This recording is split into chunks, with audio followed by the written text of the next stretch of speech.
Hello, good afternoon, good morning.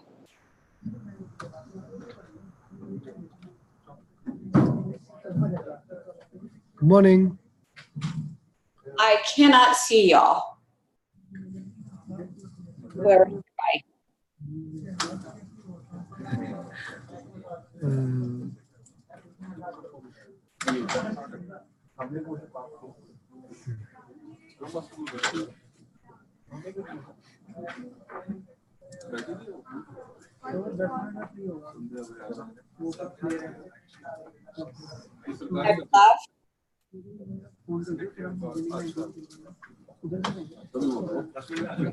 Hi, Warren.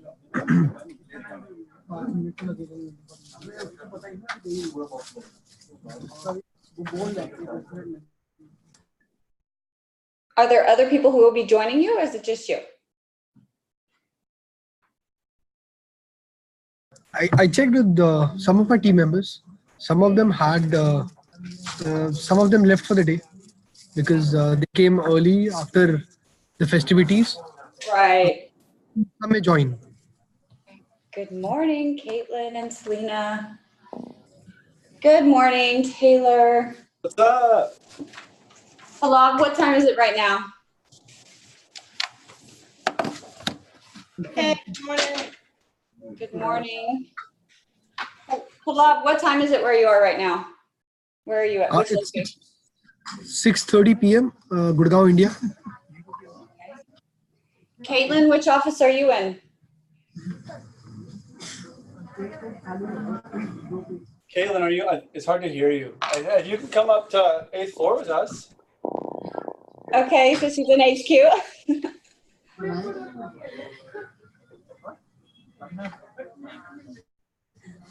Right.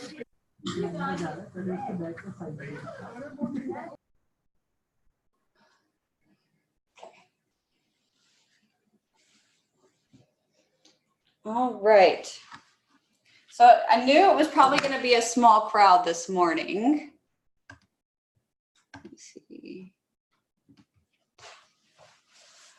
All right, everyone. Thank you so much for joining, because I think some of you saw that I will be giving this presentation at a conference on Friday. So I wanted to be able to go through the Agile Grouplet and get any feedback. Also, some people will be Scrum Masters and product owners that I'm talking to you today, whereas the presentation on Friday could be anyone who is a product owner, Scrum Master, analyst, or it could be people who are interested in it, or just people who are just coming to listen to me talk.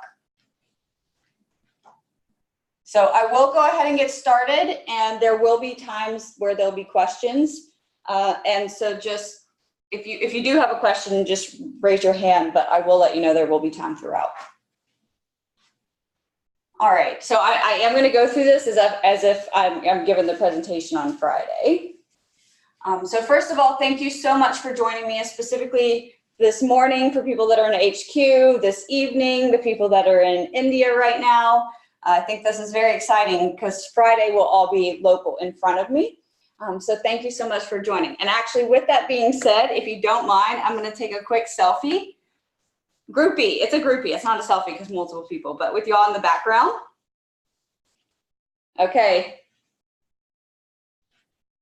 All right, 1, 2, 3. Okay, thank you. That's fun. Okay, so yes, this is my journey from analyst to product owner to Scrum Master in the same year. And I would just want to let y'all know, for the people who haven't met before, I'm always available via email. Now I have my personal email because for the presentation I'm going to be representing myself, but please feel free, reach out on Slack, reach out on email. And then, of course, I have my Twitter and Instagram accounts that you can always reach out and follow me on that. Good morning, Manish.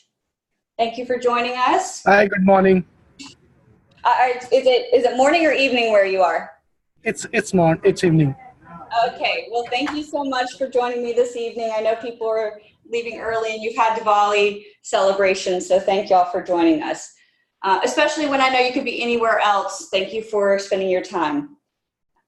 Now, I generally start off my presentations with an introduction, and my introduction generally includes my career paths. With this particular presentation, my career path is my presentation. So I'll just go over just a little bit about myself outside of work.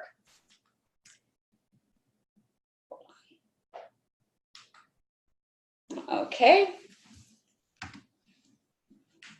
There we go.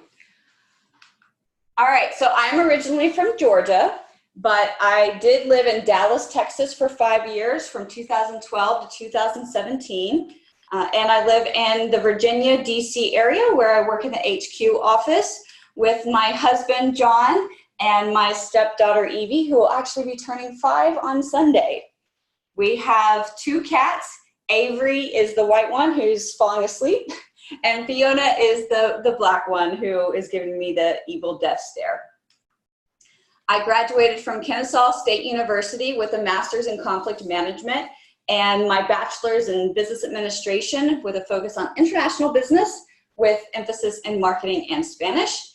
And 2 fun facts about me. I love food. I really say this. Food is my favorite food. So you can always follow me on Instagram or Twitter under Table, Booth, or Bar.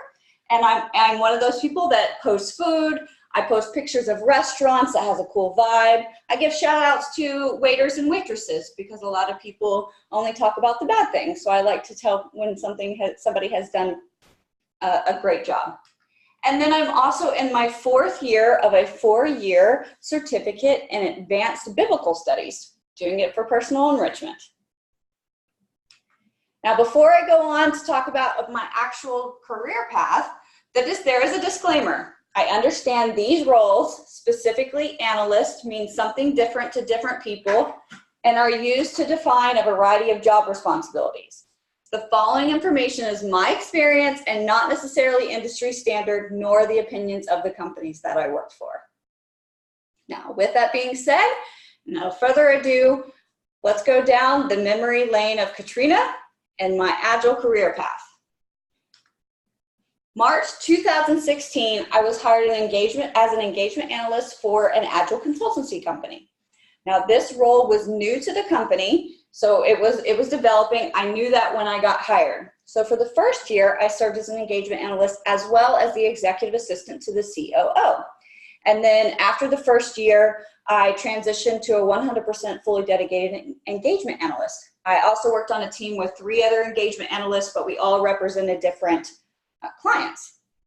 Now, because the role was still developing, by the end of 2017, the company was trying to decide what was the future of the role. Were we going to stay in our current capacity behind the scenes? Were we going to stay in our current capacity on site with a client? Or was this role going to transition down the consultant path? Mainly because consultants you can charge for. So that was the biggest question. But at the same time, they were having this type of dialogue about every role in the company. So the company was going through an organizational restructure. One night on a company call, it was 100% remote, so we always had Zoom calls like this. So one night on a company call, one of the executives speaking drew 3 circles. One said employee, company, client, and the section joining those 3 circles said value. He said there should always be a win-win situation of us giving and receiving value. So the employee should be giving and receiving value from the company and client. The company should be giving and receiving value from the client and the employee, and the client should be giving and receiving value from the employee and the company. And he said, if you don't see yourself in this section, that's okay, but let's chat. Well, I was one of those people, and I called him up, and like he said, and he did make time to talk to me. And he's a straight and narrow kind of person, very get to the point. And he said, hey, what's up? What's this about? So right away, I said, hey, you mentioned on the company call a few weeks ago about giving and receiving value and win-win situation. So I'm just wanting to know, what is your vision for the company? What is your vision for the role? I feel like I'm not bringing any value. And throughout that conversation, we determined that I was right. And we decided that it was time for me to move on. Now, fortunately for me, mainly because I went directly to him to talk about it, they said I was not terminated immediately and I could stay on until I found another opportunity. Of course, this was right before December. There was holidays. There was no really determined date at that time. And I just wouldn't take on any new projects. So come February 2018, I was on my way back from a wonderful vacation with my now husband where we had actually just gotten engaged. And we had posted it publicly, which of course we were very excited. And on the way from the airport, I get a call from HR and the chief cultural officer said, hey, Katrina, congratulations on your engagement. We are so excited for you. We know you're going to have to make the transition from Georgia, where I was living at the time, to Virginia to be with John and Evie. So right now, we just want to let you know that effective immediately, your role is being eliminated. So go ahead and take the rest of the time you need and just to transition off your projects. But congratulations, and your job is eliminated, essentially is what it was said. So that meant that I just send everything back. So I was living in Georgia at the time. And at the time, my sister worked for a credit bureau in the Atlanta area. And I went to play softball with her softball team. I often tell people that looking for a job is much like dating, and dating is much like looking for a job, that you never know who you're going to know. You never know who you're going to meet. And so while playing softball, I just generally was talking about that I was getting ready to move to the DC area. And one of her teammates, one of her colleagues said, hey, I think I have an office in the DC area. I said, oh, are they hiring? He said, yes, I think that they're hiring for a product owner. Now, while I was working at the Agile consultancy firm, I did get certified as a Scrum Master and a product owner. I also already had a personal Kanban board. So with that being said, May 2018, hired as a product owner for one of the leading credit bureaus. Now, a few things happened at this point. The first was that I quickly found out that our team's product was actually security remediation. We were focused 100% on that for the department. So we were dealing with vulnerability remediation, security upgrades, and decommissioning. So I found out that it was not necessarily product ownership, but it was more program ownership. But the project was supposed to end in December. So we knew, I knew that going into the job that whatever I was going to be working on was going to be temporary. I just didn't know until I got hired what that actually was. But we knew the whole plan was for me to transition 100% to a product owner that was doing product ownership and product development. Now, another thing that happened was the person that was serving as the Scrum Master on the team was also the lead architect and a people manager with little to no Agile experience. So because I had come from an Agile consultancy firm, they said, hey, would you mind stepping in as the Scrum Master temporarily? Said, okay, sure. Again, I had already had that experience and I don't mind helping people out, so why not? Well, surprise, Scrum Master 2. What was supposed to be temporary lasted for 8 months. And while at the same time, within those 8 months, they had actually hired a program manager who was serving as the liaison between the business and the team. Now, I was still managing the backlog and helping the director with prioritization. This particular program manager was the one who was just bringing the requirements from the business to the team. So I essentially ended up being the Scrum Master who managed the backlog and did prioritization. Now, with that being said, that particular person was not a favorite person in the company. So I still went back and forth between being a product owner and a Scrum Master at the same time. So we come a year later.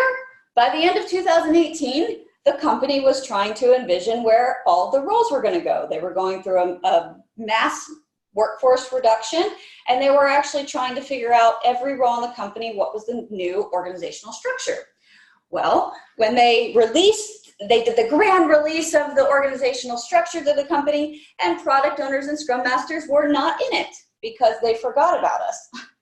So once they actually picked that up real quick, and the goal of my role was to be a 100% fully dedicated scrum master, I actually got moved over to the product architecture part of the organization rather than program management. So December 2018, January 2019, I go to meet with my manager, and we're talking about how things are going. And I talked to him about the new developments of what our team was working on. We were no longer working on security remediation. We were now doing full product development, but we were working on cloud operations. They were specifically looking for a product owner who was scientific, mathematical, and technical. Those were the exact words written in the new job descriptions for future product owners, and I am not. I have a business background, I can learn things, but I am just not that. So in a retrospective one day with my team, that's a time that we should be vulnerable and be able to be open and honest. So one of my teammates said, hey, I think that we're not moving as fast as I think we should at this point. And I looked at him and I said, you know what? You're right. And it's me. The person who I told you about was previously serving as a scrum master, who was also a people manager, was in the room. And I looked at him and I said, so we're trying to figure out the best way to handle that. So I go into a meeting with my manager, and we talk about the future of the company, the future of my role. I said, I feel like I'm really in over my head. Does the other product owner feel this way? Is this part of the process, or is it just me? So again, we decided that I was right and that it was just me. But I will say during this time, the feedback was actually much more positive than it had been before. Basically we talked about that I already had the skills to be a great product owner. However, in that particular environment, given that what they were specifically looking for, their product owners, what it would take to get me to where I needed to be was a greater investment than anyone was willing to dive into. But at the same time, in the same conversation, he said, but I want to let you know that I've actually received a lot of feedback about you being a great scrum master. People had actually been coming to me saying, hey, we really need you to be our scrum master. Or they would say, we have this new scrum master, but please, can you come back to us? Outside of the company, I was also having conversations with family and friends who were interested in being a scrum master. And I was talking to them about what it takes to be a successful scrum master. And I was training them. At my company, everyone that was serving as a scrum master that was their secondary role. So we had QAs as a scrum master, devs as scrum masters, or product owners as a scrum master, who got promoted to scrum master. So I was talking to them about what it takes to be a successful scrum master. So all that built up, we left that conversation with my manager, deciding that I was going to be a 100% fully dedicated scrum master. At this point, the quick fix would have been for them to just make me a scrum master. And I would have been the first fully dedicated scrum master for the department. But at that time, the director of the department did not want to invest in a fully dedicated scrum master. So my manager took it to the next level. In the building here in the DC area, are there any available roles for a fully dedicated scrum master? That again was a no. So he took it one step higher. As a company worldwide, are there any fully dedicated scrum masters? And there were actually 2 fully dedicated scrum master roles in the Atlanta area in the home office. Now, I had just relocated there. I was not in a position to relocate back there. I did talk to them about how they felt about remote scrum masters, and they did say the person had to be local. And at the time, I didn't know how I felt about being being a remote scrum master. So as a company, they actually encouraged me to look elsewhere. Now, fortunately, again, I was not terminated immediately. They said I could stay on until I found another opportunity. I just, again, wouldn't take on any new projects. So that was January 2019. So March 2019, still hadn't had a new opportunity, and we didn't know another deadline. We had briefly talked about the end of March, April-ish. Well, by March 10th or so of 2019, I was scheduled to have a one-on-one with my manager. We normally would meet in his office, and it would normally be like on a Thursday. I saw that he moved the meeting up about 2 days. And I thought, okay, he really just needs to know what's going on, probably has a meeting that he needs to give an update to. I also saw that he moved it to a conference room. I was like, oh, well, you know, not many people do know what's going on, that I'm going to be leaving the company, so he probably wants it to be really confidential. Well, that Tuesday that I go to walk into the one-on-one with my manager, he's sitting across the conference room table, and he said, and his face was white, and he looked like somebody died. That's the only way I can describe it. And he said, hey, Katrina, can you close the door and come have a seat? I was like, oh, are we doing this? And as I sit down, he said, Katrina, I would like to introduce you to our HR representative who is on the phone with us. Like, oh, okay, we're doing this. And it was at that time that they let me know that, Katrina, you have done a great job, but we want to let you know that due to a company restructure, your role is being eliminated effective immediately. Now, for the company I worked at before, I told you we were 100% remote. So at that time, it just meant I just phase off the projects, shut everything down, and send all their stuff back. Well, in this context, this was a face-to-face job, an in-person job. So it meant you get walked to your desk, you pack up all your stuff, you give all their stuff back, you get walked to the elevator, never to return. Now, the irony about this is I had just started seeing a doctor that week in the same building due to the convenience. And at the same time, on that was a Thursday or a Friday that I had that one-on-one, that I was sitting in a parking lot that morning asking myself, how am I going to go to work, take my husband to doctor's appointments because he was on disability at the time, and go to pick my daughter up from school and take her where she needed to be? Well, God has a sense of humor and solved that very quickly. So, but what was actually really cool, sort of, is I had walked out of that, I had walked out of the interview with Cvent for the Scrum Master role to go into that one-on-one that turned out to be a two-on-one. And I will say, of course, that April 2019, I have started working as a Scrum Master, fully dedicated for Cvent. For those of you that don't know, some of you do, some of you don't, I have kind of 3 1/4 teams. I have one team that's at HQ. I'm a Scrum Master for 2 teams here in the Dallas office where I am that are remote. So I'm a remote Scrum Master for a few teams, so that there's irony in that. And then we have the Spartans, who's the contract team in India. Some of you may be on the phone. And they have a fully dedicated Scrum Master, Monish. I just need to know what's going on and how their work impacts the rest of the teams. But I will say that this is the best job I have ever had. I can say hands down, there are 2 things that I've always said that I have really enjoyed in a job. One, that it involves operations and or people. And Scrum Master, being a good Scrum Master allows me to do both. Now, with that being said, this is an overview of my journey. This is not the full presentation, but I know I went over a lot of information. So I'm going to take a few minutes to answer any questions that you have as of right now.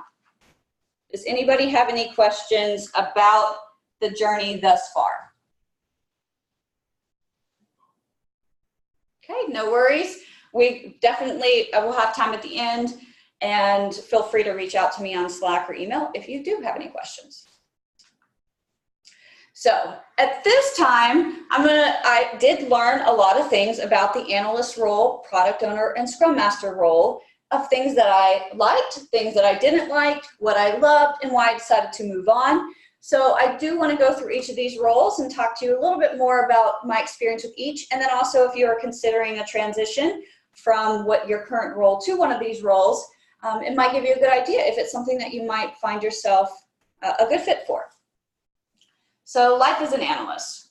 The things that I loved about this role in the particular context working for an agile consultancy firm is I loved doing needs assessments, asking questions. And specifically contract management, because in that particular role, we were responsible for managing the statement of work, or SOWs that you might know that terminology.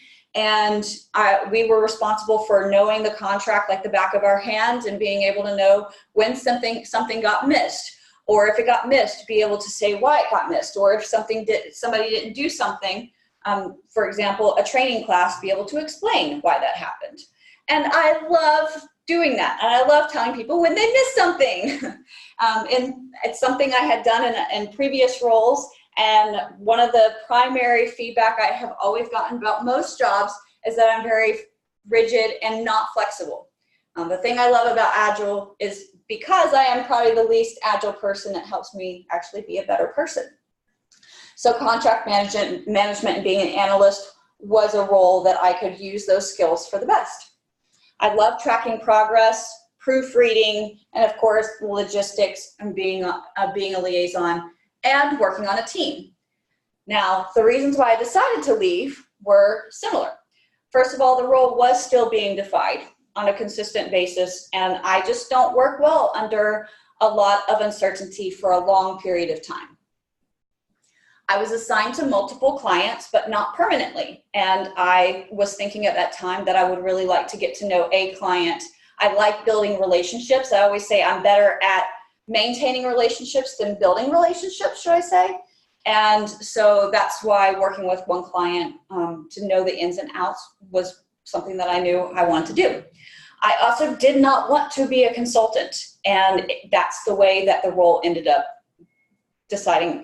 terminating out. I told y'all earlier that they were trying to figure out if we were going to stay behind the scenes or go down the path of consultant, and that is the way that they decided to take it, and I didn't want to do that. Also, my now husband, John, who I love very much, was also working for the same company.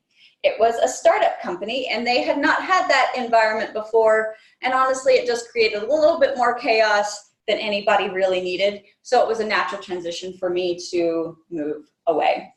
And then my primary client at the time was banks, and I did not enjoy working with banks.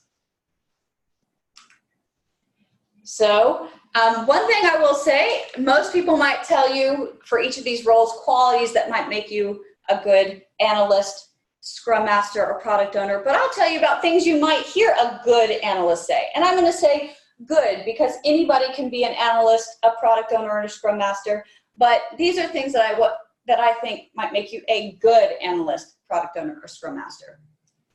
We have $5,000 left in the budget, $2,500 a day per consultant. I see we still have 5 calendar days left in the year, or in the contract, excuse me. Why is that? We completed an Agile fundamentals class, backlog refinement workshop, and certified Scrum Master trainings for teams A and B. Too many people from C were on vacation at the time, so they deferred and would like to schedule a separate date when everyone is available. There were times that I had to say, I don't know what happened, or Team C was not available. Team C didn't exist. That happened times too. The client wants all of our materials rebranded in their templates. I can own that. I just need the templates for marketing.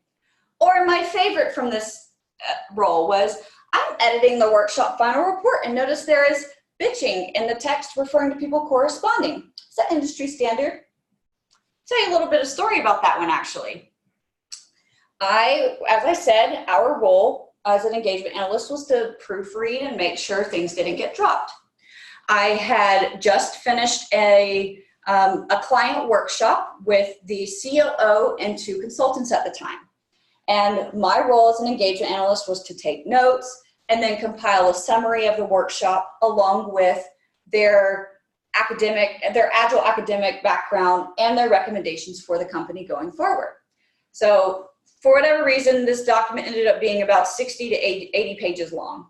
And my role was to proofread those. And in a very small print on one of those pages was talking about retrospectives. And the person that was writing this report decided, I guess, that it was funny to write bitching in under retrospectives, talking about people corresponding during those sessions, calling them bitch sessions.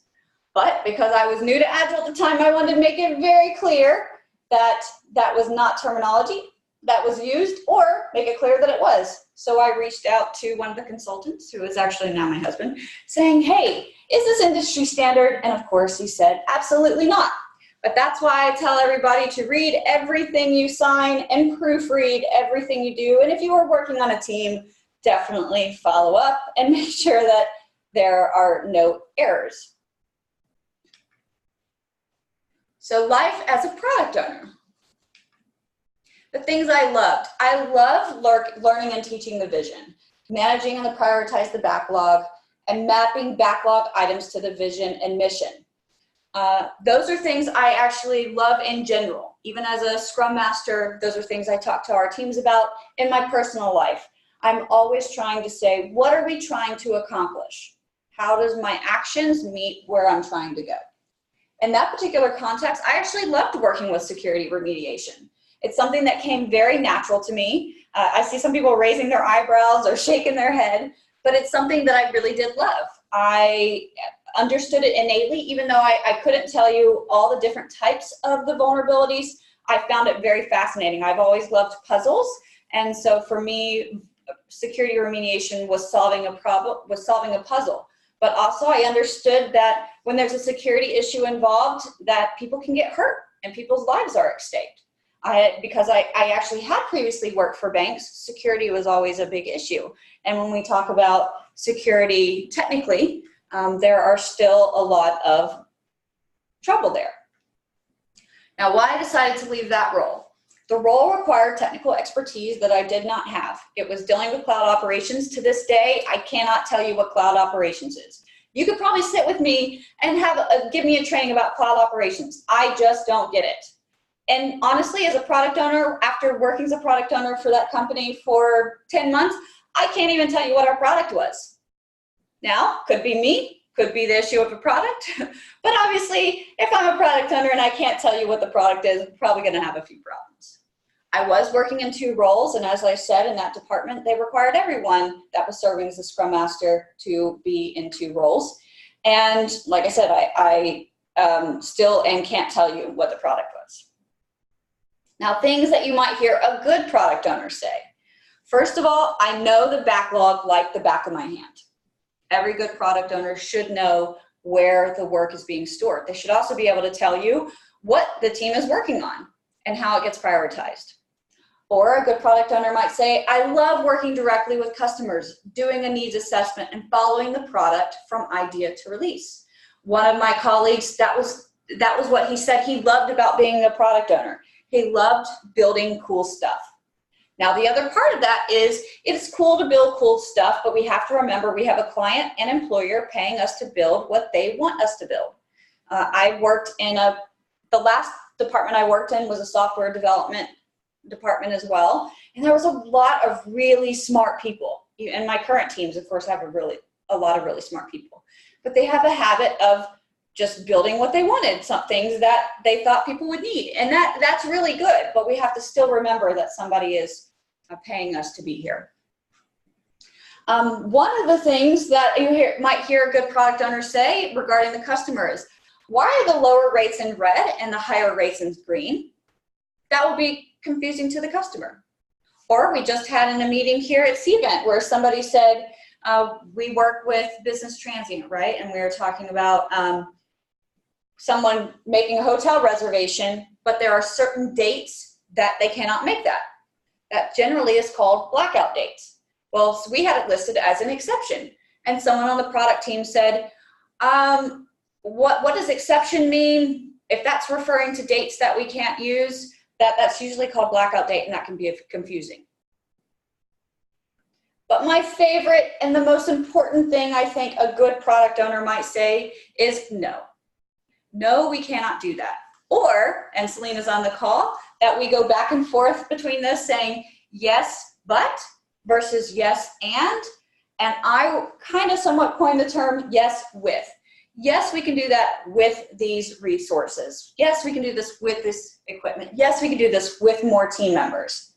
Or just no. Because again, going back to the vision, everything that we're working on should align to our vision and how we are working towards our roadmap. Now, live as a Scrum Master, I will say that this is a little bit more detailed because it's the job I'm currently in, but I also love it. I love being a Scrum Master in general, and I haven't left it. So for me, this is mostly going to be talking about what I love and things that might make you a good Scrum Master. So I'm putting these pictures here because I feel like this really embodies the reason that I love being a Scrum Master and how I knew it was perfect for me. So for the last a few of our retrospectives this year, I like to change it up every now, take a breather, and get the teams thinking not just about what went well, what didn't go well, and action items, but I asked them to think about how are you feeling in general? How are you feeling right now? How did the last 2 weeks go? Or I did this at the end of the quarter. So when you think about the quarter, how did things go? And if you think of an image to describe how you're feeling right now or how things went, what is that image? And the first time we used Play-Doh for them to build that image. This last time we used Legos. And these are a few of the stories that people told. And I say stories, not Legos and Play-Doh, because it is. We all have a story. And the first one, the top left-hand corner, is a dog. Because one of our teammates, his family had gone to India and he hadn't seen them for 2 to 3 weeks. And his wife sent him a picture of their son hugging their dog. And he said that picture is what actually got him through, to keep him through the lonely nights, but also gave him energy to work a little bit longer until he could see them again. The bananas, that was actually from one of our remote team members, so I was really excited for them to be able to participate too. And this particular situation, he's even the one that said, perked up immediately, he goes, well, does it just have to be about work? And while I had planned it to be about work, I said, no, it doesn't have to be. Because even in that instance, I forget that whatever happens in our personal life affects our work life. And whatever happens in our work life affects our personal life. And we are not just workers. We have a lot going on in our life. So that particular situation, the gentleman said that his office was being relocated as well as he was relocating. That on top of getting his work done, he said he felt like it was bananas. Or mine is a Scrum Master. We're humans too. I had a lot going on in my personal life and professional life that I felt like I was walking on eggshells. Or the garden tool. I forgot to take a picture of this gentleman, but he said that he was learning something new and he felt like it was really hard, like gardening and trying to dig, but that he was going to be planting stuff and it was going to be fruitful, right? For me, this tells us so much about not only the person, but about the role that we're in. As Scrum Masters, we get to remind people that they're people, right? They're not resources. They're not objects. We're all here, and we get to remind people about that, even just saying, hello, how are you? But at the same time, we also get challenged, and we get held to accountability just like we do for our teammates. The gentleman who said his life was bananas, when I went to tell him that we were going to play with Legos, he said, what do you mean we're going to play with Legos? You're telling me we're going to play with Legos like kids when I don't have the subtask on the board that I need? Or that I still can't move my UI task from column to column within Jira? He was right. Now, in that situation, I had been working on it. Everything that gets on my backlog is on my backlog and is on my radar, but it was something that I hadn't been keeping him updated as much as I would like to. But it's still another reason why I love being a Scrum Master, because I get to handle people, but I also still get to help get shit done, right? And move things forward. It's not just the touchy-feely stuff that I believe makes someone a good Scrum Master. It's operations, being able to coordinate logistics. Now, some things that you might hear a good Scrum Master say.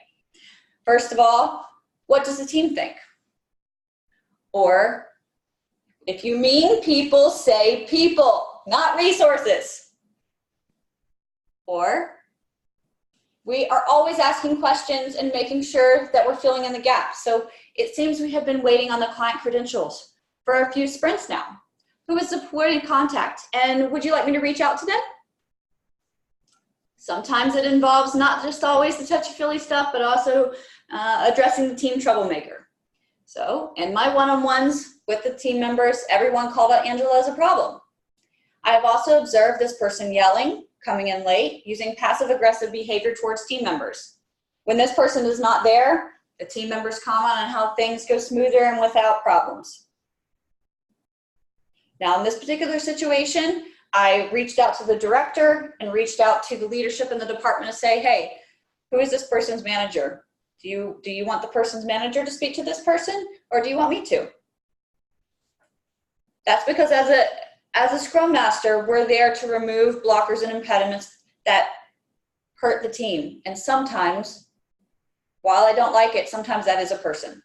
So we're there to try to resolve those impediments. Now, with that being said, on a less than happy note, but it's still true, I noticed that Todd has been sick and working from home a lot. When he is in the office, he's more than quiet. In this case, and I've had this happen on more than one event, this person I knew to be suicidal. And I had reached out to his manager and his team members and said this exact thing, like, hey, have you heard from him? And they said, oh, no, that's weird. I noticed that too, but I haven't heard from him. So I was willing to do everything I could to get in touch with this person. And fortunately, he responded after a few instant messages and emails and said, hey, I'm okay, but thank you. Thank you for checking in. Sometimes I think we forget to even say, hello, how are you? Or, we have remote environments. Sometimes we don't always see people coming in and going. Some people might be working from home. We don't always know. So I think as a Scrum Master, having someone fully dedicated in this role to kind of keep an eye out on people is kind of cool. Now, in my particular situation, none of these roles made me go, ugh. None of them I didn't like, right? However, they just weren't the right fit for me. So people who might be better fit in other roles are people who just don't care, people who prefer being an individual contributor versus a team, which is okay. There are people that as well. Or there are people who just want to build good products. They want to be a developer. They want to be a QA and not necessarily be the facilitator or the product owner. And that's okay too. Or if you don't like meetings, and while that's not necessarily a bad thing, most meetings as a Scrum Master, analyst, or product owner, we have to facilitate. So if you don't like that, it might not be good for you. Now, part of my specific career path, or hope that I leave you with, is the intentional decision-making that I made to try to know myself and try to get to a better place. So part of that was talking to my boss directly. Now, tips for talking to your boss that I would say worked for me. Know what you want and what you don't want, right? Whether it's career growth, more money, more flexibility, you have to know why you're there. Start researching the role you're interested in. Talk to people already in the role about what they love and the challenges in it. And then get feedback from people that know you about your skills. This was actually really instrumental for me for two things. One, I am a firm believer in Strength Finder. If you haven't heard of that before, it's a personality assessment basically that focuses on strengths. They said that so often, at least in the US society, we focus on trying to fix or improve our weaknesses, but the premise is why don't we enhance our strengths? Because if we're doing things that we're good at, we're more likely to like it, and we're more likely to be more productive, right? So that was something that a mentor gave to me that I really highly recommend. And in the transition from product owner to Scrum Master, I actually pushed it away because somehow in my mind, I had put product owner above Scrum Master. And I felt like it was a demotion. But I kept getting compliments and I actually was doing really well. And it turns out I kind of liked it. So that was something that I normally may not have pursued because I had signed up for the product owner role and I didn't sign up for anything else. And then of course, when it comes to talking to your manager, be intentional, genuine, and have courage and treat them the way that you would want to be treated. However, in some circumstances, I would say that don't ask questions you don't want to know the answer to. And also, no matter what, be prepared to move on. Now, in my circumstances, the people did not terminate me immediately and they were actually very nice. I think part of that was because I was very intentional and I was very direct. In both circumstances, they said, hey, thank you for coming directly to me and not just coming in and saying, hey, I quit. They were able to work with me, although not all bosses and managers are like that. But ultimately, for me, it comes down to where will we thrive and not just survive, right? Things that we love that will suit us. So the key takeaways: know yourself. You have a voice and you always have a choice. You can be where you will thrive and not just survive. You can't get what you want if you don't ask for it. And if you keep doing what you've always done, you'll keep getting what you always got. One thing that contributed to my story over the last few years is I had a lot of people close to me die. And that's just the truth, right? Had someone in June 2016, January 2017, February 2017, March 2017, May 2017. And that kind of leaves a lasting remark on the quality of life.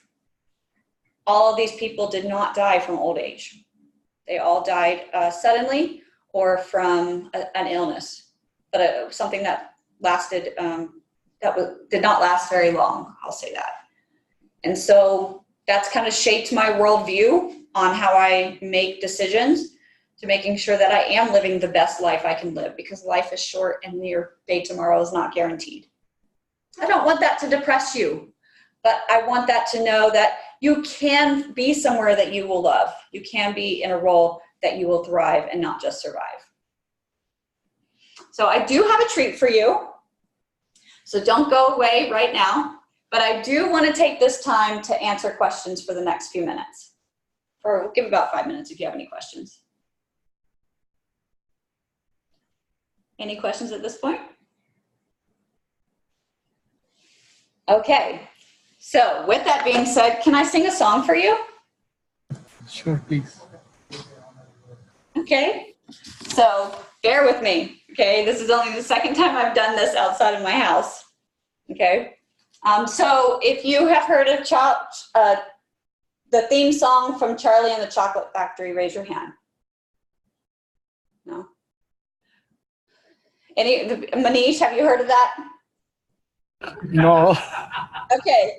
Okay. So that's okay. But there's the theme song is like, come with me and you'll see. Okay. So that theme song, people that are in Great Pyramid, just think of that. Because I wrote a song that's going to help you with your journey, okay? And Selena, no laughing at me. Okay, so this is called Then You Might Be, okay?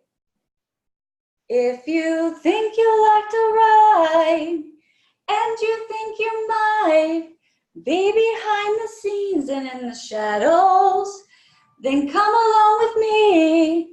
And let's just see if you have the bones to be an analyst, because that's just what you'll be, holding up the tree of these things we call agile transformations. Whether managing the SOWs or the budget so we don't get sued for breaching the binding contract that we signed, or editing reports and finding curse words or the swords, or asking other questions of who, what, where, when, and why, then you might be an analyst and no one can deny. But if you find yourself the neighborhood backlog elf, assessing the client's to-dos and the releases, then come along with me and let's just see if you have the voice of a product owner, because that's just what you'll be when building roadmaps for me, telling me where we are along the vision, whether caring for the customer or giving necessary updates to her, explaining why the button's red and is not blue, or saying no or yes but, being able to define and explain the what, or giving the team the acceptance criteria that they need, then it might be product owner blood that you bleed. But if the team is always on your mind, bringing them out of the shadows to shine, then come along with me and let's just see if you have the heart of a Scrum Master, whether caring for the person or pointing all the times we won, or stalking someone via text, email, Slack, or other correspondence I need to get what I need, or asking, how are you? Or saying, your voice matters too. And also confronting the team troublemaker, then you might be a Scrum Master in the making. However, if you just said, I hate people, or will die with one more meeting, then you might want to admit that none of these for you are worth seeking. The end. Thank you very much. Now, does anybody have any questions? Okay, so we are at the 50-minute mark. My presentation has to be under 55 minutes. So I want to take a few minutes to do a retrospective and see what are the things specifically, because you know my context, I'm going to be giving this presentation. What are the things you really loved? What are some things that you would say I probably should work on?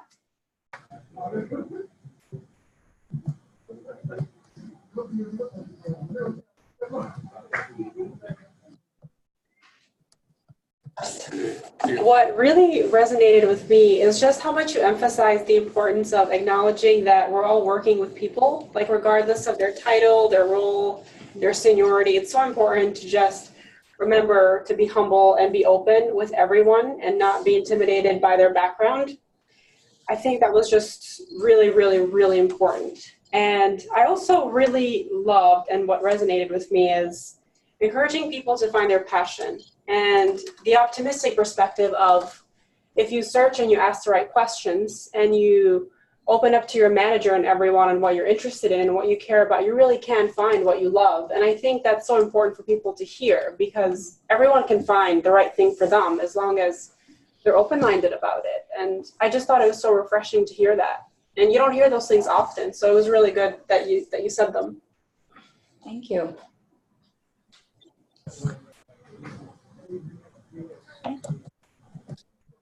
All right, go ahead. So wow, Katrina, I absolutely loved your honesty. I think it takes a huge amount of effort to share what you've been through, but the entire story of yours was truly inspirational. I must say that you have a great command of the language and excellent oratory skills. An outstanding storyteller that you are, with great voice modulation, stressing on the right words. And I echo when you mentioned and said that everyone has a story, and yes, we all do have. I also, liked your facial expressions. And in slide number 21, there is one of the statements that had a minor cosmetic error, wherein would you like me to reach? So an extra 2 after like, probably I can slack you that. Yeah, if you can, that'd be great. Yeah, because I went and fixed some things yesterday too. Yeah, because if there are any grammatical or things, please let me know. Sure. And I also love the analogies that you shared during your presentation. One was dating is like a job change is like dating, and dating is like a job change, and others as well. So great job. I was kept glued to your story. Overall, a great session. Terrific job done, Katrina.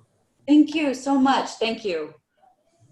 I appreciate that. I would say the things y'all really affirmed some things, because the things I really want to leave people with is that everybody has a story, and that we are working with people, and that the intentional decision making that everyone can make if we really are willing to put in the work, because it can be hard, but that is worth it at the end. Yep. Yeah, and I love that you talked about, because so many people are like work-life balance, like they're two totally separate things that never touch, and it's like, you share that one affects the other, and it's, I know people use a work-life integration, but I don't know if it's necessarily that, but there's spillover, and there's things that affect things, and we're humans, we're not, no one can 100% all the time compartmentalize, like it's just, I don't think it's probable, I don't want to say possible, absolutes, but like, I appreciate your upfrontness about like, yeah, things affect other things, and like some of the stories you told of the people that you've worked with, that happens, I mean, you can't just all of a sudden turn off some illness because you show up from 9 to 5. Like that's absolutely absurd, and so Sure. I appreciate your honesty there. Pallav and Manish, what are your roles? Is a Scrum Master. You are a Scrum Master, okay. Senior Scrum Master, yeah. Okay, awesome. Manish, are you also a Scrum Master? I want to say yes, right? I think he's frozen. I think he's frozen. I think Manish is a TPM or APM. He's a TPM. Okay. Now, regarding the work-life balance, I actually need to use what Selena said. Selena, you use the words work-life harmony. Mm-hmm. Yeah, because I feel like work-life balance is not realistic, and work-life integration, that does happen, but that's not how I want to live my life.